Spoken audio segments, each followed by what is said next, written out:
السلام علیکم ورحمۃ اللہ وبرکاتہ۔ ناظرین کرام، مجھے امید ہے کہ آپ سبھی خیریت سے ہوں گے۔ دوستوں، آپ تہجد کی نماز پڑھتے ہوں گے۔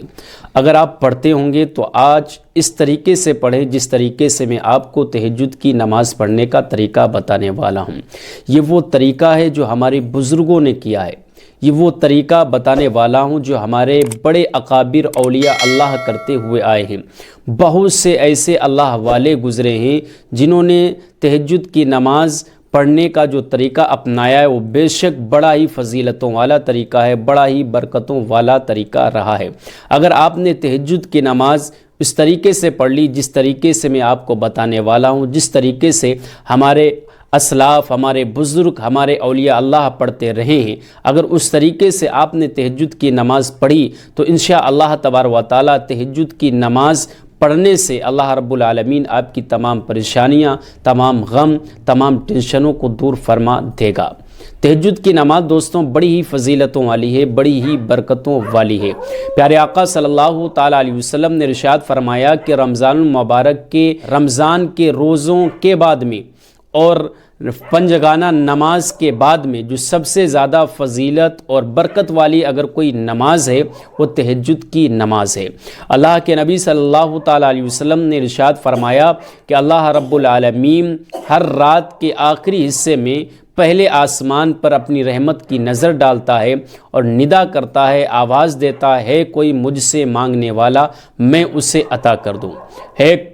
ہے کوئی مجھ سے دعائیں قبول کرانے والا میں اس کی دعاؤں کو مقبول کر لوں،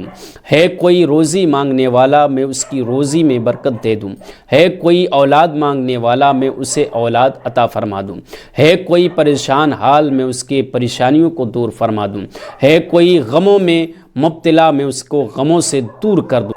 تو یہ اللہ رب العالمین رات کے آخری حصے سے لے کر صبح صادق تک یہ ندائیں دیتا رہتا ہے، یہ آواز دیتا رہتا ہے۔ وہ لوگ بڑے خوش نصیب لوگ ہوتے ہیں، بڑے ہی فخر والے لوگ ہوتے ہیں جو تہجد کی نماز ادا کرتے ہیں، تہجد کی نماز پڑھتے ہیں۔ آپ کو تہجد کی نماز کس طریقے سے پڑھنا ہے، تہجد کی نماز کے بعد میں آپ کو کون سی دعا پڑھنا ہے، کون سی سورت پڑھنا ہے، کون سا آپ کو وظیفہ کرنا ہے، وہ میں آپ کو بتانے والا ہوں۔ تو سب سے پہلے دیکھ لیں کہ اکثر و بیشتر لوگ کیا ہے، تہجد کی نماز جب پڑھتے ہیں تو الحمد شریف کے بعد میں جو چاہتے ہیں وہ سورت پڑھتے ہیں۔ مثلا ہم نے الحمد شریف پڑھی، الحمد شریف پڑھنے کے بعد میں آپ نے سورہ ناس پڑھ لیا ہے، سورہ فلق پڑھ لیا یا آیت الکرسی پڑھ لی یا اذا جاء نصر اللہ پڑھ لیا یا علم تر کیف فعل ربک، یہ سورت پڑھ لیتے ہیں۔ بہت سے لوگ جو چاہتے ہیں وہ سورت پڑھ لیتے ہیں، لیکن دوستوں آج میں آپ کو بتانے والا ہوں جو ہمارے اسلاف کا طریقہ رہا، ہمارے بزرگوں کا طریقہ رہا، ہمارے اولیاء اللہ جس طریقے سے تہجد کی نماز پڑھتے رہے اسی طریقے سے آج آپ کو میں بتانے والا ہوں کہ تہجد کی نماز آپ کو کس طریقے سے پڑھنا ہے۔ سب سے پہلے آپ کو یہ نیت کر لینا ہے کہ آپ 6 رکعت پڑھ رہے ہیں، 12 رکعت پڑھ رہے ہیں، 8 رکعت پڑھ رہے ہیں یا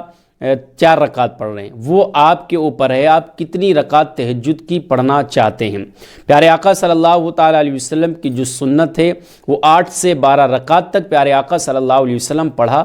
کرتے تھے۔ تو آپ 12 رکعت اگر پڑھنا چاہتے ہیں تو ایک ساتھ 12 رکعت کی نیت کر لیں، ایک ساتھ، پھر اس کے بعد میں دو کر کر آپ نیت دو کر کر آپ سلام پھیرتے رہیں اور فوراً نیت باندھ لیں، پھر 2 رکعت پر سلام پھیر دیں، پھر نیت باندھ لیں، پھر 2 رکعت پر سلام پھیر لیں، پھر نیت باندھ لیں۔ تو آپ سے ہو سکے تو ایک ہی بار میں آپ 12 رکعت کی نیت کر لیں، اور اگر آپ ایک رکعت میں 12 رکعت کی نیت نہیں کرتے ہیں تو ہر 2 رکعت پر آپ نیت کر لیں۔ نیت جو ہے دن کے پختہ ارادے کا نام ہے۔ آپ نے ارادہ کر لیا کہ مجھے تہجد کی 12 رکعت نماز ادا کرنا ہے، اب آپ کی نیت ہو چکی ہے۔ سبحانک اللہم و بحمدک و تبارک اسمک و تعالی جدک و لا الہ غیرک، یہ پڑھنا ہے۔ پھر اس کے بعد میں آپ کو تعوذ و تسمیہ پڑھنا ہے۔ تعوذ و تسمیہ مطلب اعوذ باللہ پڑھنا ہے، پھر بسم اللہ الرحمن الرحیم پڑھنا ہے، پھر اس کے بعد میں آپ کو الحمدللہ رب العالمین یہ پوری سورت پڑھنا ہے، سورہ فاتحہ۔ سورہ فاتحہ پڑھنے کے بعد میں اگر آپ 12 رکعت تہجد کی پڑھ رہے ہیں تو ایک رکعت میں آپ کو قل هو اللہ شریف سورہ فاتحہ کے بعد میں 12 بار پڑھنا ہے، ٹھیک ہے۔ ایک رکعت میں آپ کو قل هو اللہ شریف سورہ اخلاص 12 بار پڑھنا ہے۔ پھر آپ دوسری رکعت کے لیے جب آپ کھڑے ہوں گے تو آپ کو 11 مرتبہ پڑھنا ہے۔ آپ دوسری رکعت جب کمپلیٹ کریں گے سلام پھیرنے کے بعد میں پھر آپ کھڑے ہوں گے پھر آپ کو 10 بار قل ہو اللہ شریف پڑھنا ہے، پھر دوسری رکعت کے لیے آپ کھڑے ہوں گے پھر آپ کو 9 بار پڑھنا ہے۔ اس طریقے سے آپ کو ہر رکعت میں کم کرتے ہوئے آنا ہے، یعنی پہلی رکعت میں آپ کو الحمد شریف کے بعد میں 12 مرتبہ قل ہو اللہ شریف پڑھنا ہے، پھر آپ کو دوسری رکعت میں 11 بار پڑھنا ہے، پھر آپ چوتھی رکعت میں 10 بار پڑھیں گے، پھر اس کے بعد میں 9 بار پڑھیں گے، پھر چھٹی رکعت میں آپ 8 بار پڑھیں گے، پھر آپ 7 بار پڑھیں گے، تو آپ اوپر سے نیچے تک کم کرتے ہوئے آئیں گے۔ یہ ہمارے بزرگوں کا طریقہ رہا ہے، یہ ہمارے اسلاف کا طریقہ رہا ہے، اور اس کی فضیلت کیا ہے، اس کی برکتیں کیا ہیں وہ جان لیں۔ پیارے آقا صلی اللہ تعالیٰ علیہ وسلم نے ارشاد فرمایا کہ جو شخص سورہ اخلاص 3 مرتبہ پڑھتا ہے اللہ رب العالمین اس کو ایک مکمل قرآن پاک کا ثواب عطا فرماتا ہے۔ کتنا؟ ایک مکمل قرآن پاک کا ثواب عطا فرماتا ہے۔ تو آپ 12 رکعت تہجد کی نماز پڑھیں گے، اور ایک رکعت میں پہلی رکعت میں آپ کو 12 بار پڑھنا ہے، پھر دوسری رکعت میں آپ کو 11 بار پڑھنا ہے، پھر تیسری رکعت میں آپ کو 10 بار پڑھنا ہے، پھر 8 بار پڑھنا ہے۔ تو اس طریقے سے جب آپ سورہ اخلاص قل ہو اللہ شریف پڑھیں گے تو آپ یہ بھی یاد رکھیں کہ آپ کو اللہ رب العالمین کتنی قرآن پاک کا ثواب عطا فرما رہا۔